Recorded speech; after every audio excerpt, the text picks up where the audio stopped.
ময়মনসিংহে পৃথক দুইটি হত্যা মামলায় ৩ আসামিকে ফাঁসির আদেশ দিয়েছে আদালত। এদিকে নারায়ণগঞ্জে ভাবি ও ভাতিজাকে হত্যার দায়ে দেবরের মৃত্যুদণ্ডের আদেশ দিয়েছে আদালত। ময়মনসিংহের আদালতে আসামিদের উপস্থিতিতে ওই রায় ঘোষণা করা হয়। ফাঁসির দণ্ডপ্রাপ্তরা হলেন আলাউদ্দিন ও তার স্ত্রী নাসরিন নেলি এবং রুবেল মিয়া।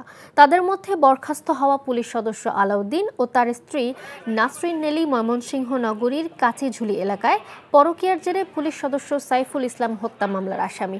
এ ঘটনায় ২০১৪ সালে কোতোয়ালি মডেল থানায় হত্যা মামলা করা হয়। আজ ময়মনসিংহের অতিরিক্ত জেলা ও দায়রা জজ ১ নম্বর আদালতের বিচারক আলাউদ্দিন সহ ৩ জনের ফাঁসির রায় দেন।